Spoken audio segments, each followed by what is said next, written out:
श्री शिवकृतं भगवान श्रीराम शतनाम स्तोत्रम।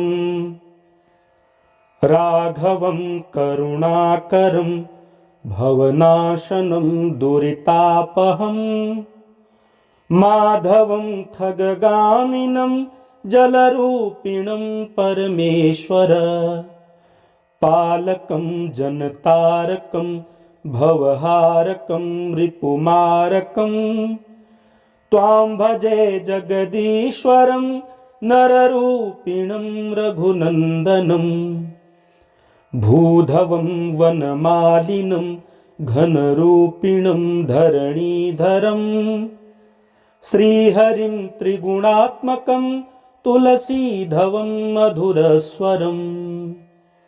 श्रीकरं शरणप्रदं मधुमारकं व्रजपालकं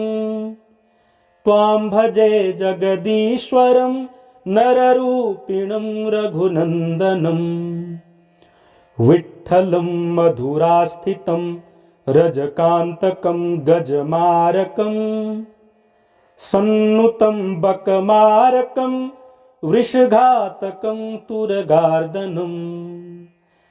नन्दनं वसुदेवजं बलियज्ञगं सुरपालकं त्वां भजे जगदीश्वरं नररूपिणं रघुनन्दनं केशवं कपिवेष्टितं कपिमारकं मृगमर्दिनं सुन्दरं द्विजपालकं दितिजार्दनं धनुजार्दनं बालकं खरमर्दिनं ऋषिपूजितं मुनिचिन्तितं त्वां भजे जगदीश्वरं नररूपिणं रघुनन्दनं शङ्करं जलशायिनं कुशबालकं रथवाहनं सरयूनतं प्रियपुष्पकं प्रियभूसुरं लवबालकं श्रीधरं मधुसूदनं भरताग्रजं गरुडध्वजं त्वां भजे जगदीश्वरं नररूपिणं रघुनन्दनं गोप्रियं गुरुपुत्रदं वदतां वरं करुणानिधिं भक्तपं जनतोषधं सुरपूजितं श्रुतिभिः भुक्तिदं जनमुक्तिदं रजरञ्जनं नृपनन्दनं त्वां भजे जगदीश्वरं नररूपिणं रघुनन्दनं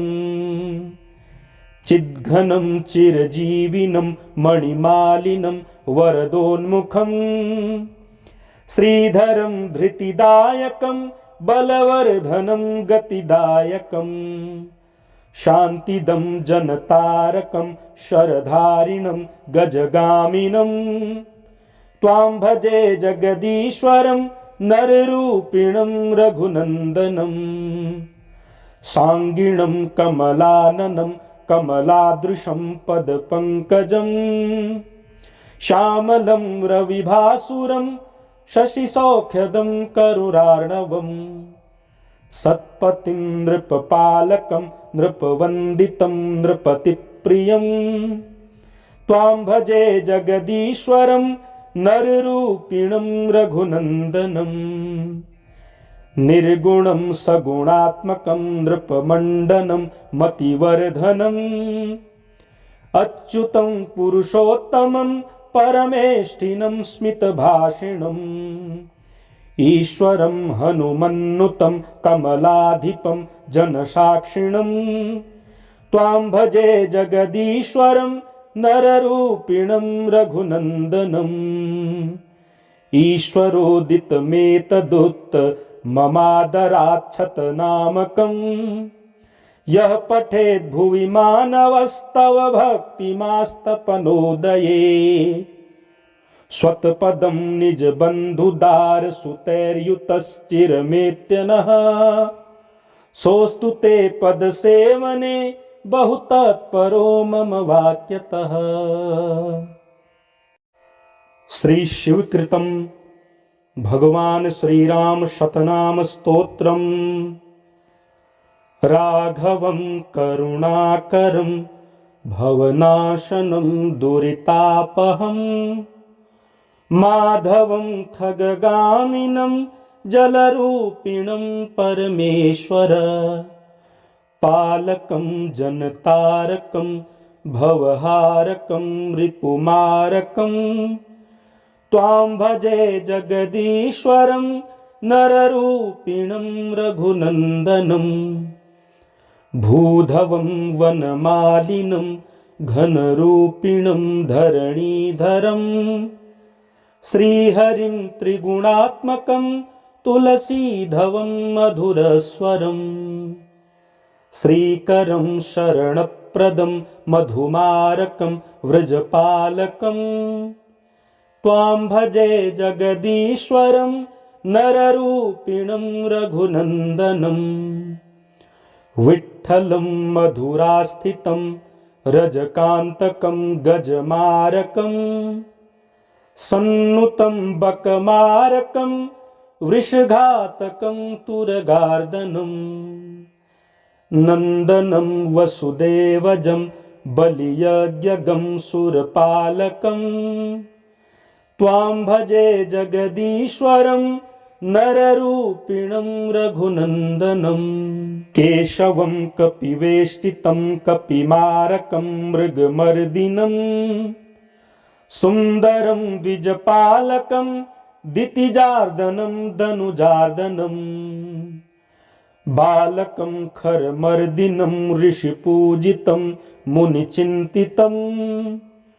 त्वां भजे जगदीश्वरं नररूपिणं रघुनन्दनं शङ्करं जलशायिनं कुशबालकं रथवाहनं सरयूनतं प्रियपुष्पकं प्रियभूसुरं लवबालकं श्रीधरं मधुसूदनं भरताग्रजं गरुडध्वजं त्वां भजे जगदीश्वरं नररूपिणं रघुनन्दनं गोप्रियं गुरुपुत्रदं वदतां वरं करुणानिधिं भक्तपं जनतोषधं सुरपूजितं श्रुतिभिः स्तुतं भुक्तिदं जनमुक्तिदं रजरञ्जनं नृपनन्दनं त्वां भजे जगदीश्वरं नररूपिणं रघुनन्दनं चिद्घनं चिरजीविनं मणिमालिनं वरदोन्मुखं श्रीधरं धृतिदायकं बलवर्धनं गतिदायकं शान्तिदं जनतारकं शरधारिणं गजगामिनं त्वां भजे जगदीश्वरं नररूपिणं रघुनन्दनं साङ्गिणं कमलाननं कमलादृशं पदपङ्कजं श्यामलं रविभासुरं शशिसौख्यदं करुणार्णवं सत्पतिं नृपपालकं नृपवन्दितं नृपतिप्रियं त्वां भजे जगदीश्वरं नररूपिणं रघुनन्दनं निर्गुणं सगुणात्मकं नृपमण्डनं मतिवर्धनम् अच्युतं पुरुषोत्तमं परमेष्ठिनं स्मितभाषिणम् ईश्वरं हनुमन्नुतं कमलाधिपं जनसाक्षिणं त्वां भजे जगदीश्वरं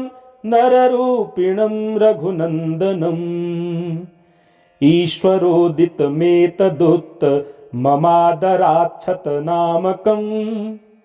यः पठेद् भुवि मानवस्तव भक्तिमास्तपनोदये स्वत्पदं निजबन्धुदारसुतैर्युतश्चिरमेत्यनः सोऽस्तु ते पदसेवने बहुतत्परो मम वाक्यतः। श्री शिवकृतं भगवान श्रीराम शतनाम स्तोत्रम् राघवं करुणाकरं भवनाशनं दुरितापहं माधवं खगगामिनं जलरूपिणं परमेश्वर पालकं जनतारकं भवहारकं रिपुमारकं त्वां भजे जगदीश्वरं नररूपिणं रघुनन्दनं भूधवं वनमालिनं घनरूपिणं धरणीधरं श्रीहरिं त्रिगुणात्मकं तुलसीधवं मधुरस्वरं श्रीकरं शरणप्रदं मधुमारकं व्रजपालकं त्वां भजे जगदीश्वरं नररूपिणं रघुनन्दनं विठ्ठलं मधुरास्थितं रजकान्तकं गजमारकं सन्नुतं बकमारकं वृषघातकं तुरगार्दनं नन्दनं वसुदेवजं बलियज्ञगं सुरपालकं त्वां भजे जगदीश्वरं नररूपिणं रघुनन्दनं केशवं कपिवेष्टितं कपिमारकं मृगमर्दिनं सुन्दरं द्विजपालकं दितिजार्दनं धनुजार्दनं बालकं खरमर्दिनं ऋषिपूजितं मुनिचिन्तितं त्वां भजे जगदीश्वरं नररूपिणं रघुनन्दनं शङ्करं जलशायिनं कुशबालकं रथवाहनं सरयूनतं प्रियपुष्पकं प्रियभूसुरं लवबालकं श्रीधरं मधुसूदनं भरताग्रजं गरुडध्वजं त्वां भजे जगदीश्वरं नररूपिणं रघुनन्दनं गोप्रियं गुरुपुत्रदं वदतां वरं करुणानिधिं भक्तपं जनतोषधं सुरपूजितं श्रुतिभिः स्तुतं भुक्तिदं जनमुक्तिदं रजरञ्जनं नृपनन्दनं त्वां भजे जगदीश्वरं नररूपिणं रघुनन्दनं चिद्घनं चिरजीविनं मणिमालिनं वरदोन्मुखं श्रीधरं धृतिदायकं बलवर्धनं गतिदायकं शान्तिदं जनतारकं शरधारिणं गजगामिनं त्वां भजे जगदीश्वरं नररूपिणं रघुनन्दनं सांगिणं कमलाननं कमलादृशं पदपङ्कजं श्यामलं रविभासुरं शशिसौख्यदं करुणार्णवं सत्पतिं नृपपालकं नृपवन्दितं नृपतिप्रियं त्वां भजे जगदीश्वरं नररूपिणं रघुनन्दनं निर्गुणं सगुणात्मकं नृपमण्डनं मतिवर्धनम् अच्युतं पुरुषोत्तमं परमेष्ठिनं स्मितभाषिणम्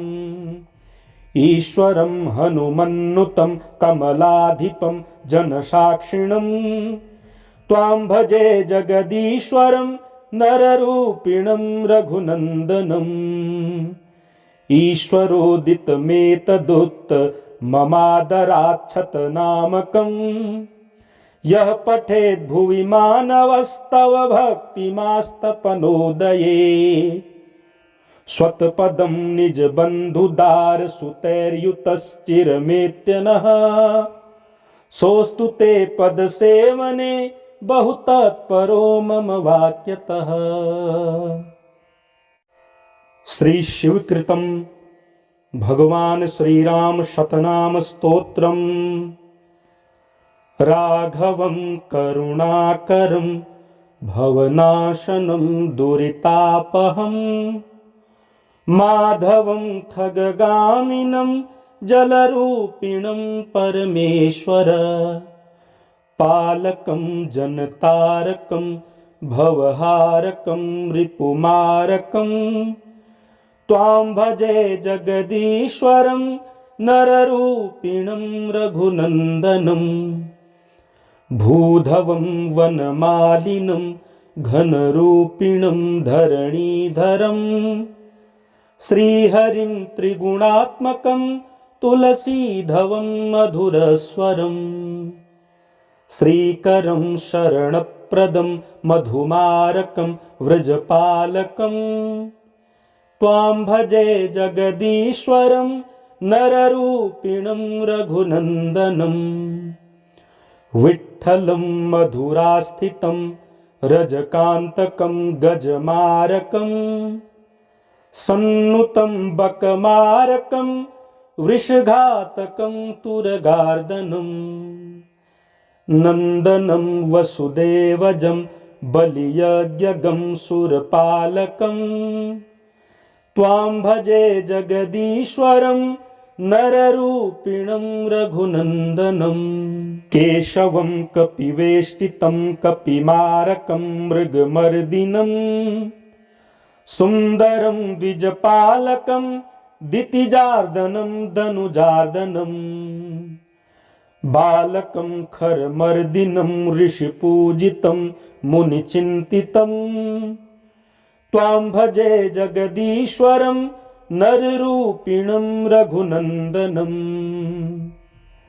शङ्करं जलशायिनं कुशबालकं रथवाहनं सरयूनतं प्रियपुष्पकं प्रियभूसुरं लवबालकं श्रीधरं मधुसूदनं भरताग्रजं गरुडध्वजं त्वां भजे जगदीश्वरं नररूपिणं रघुनन्दनं गोप्रियं गुरुपुत्रदं वदतां वरं करुणानिधिं भक्तपं जनतोषधं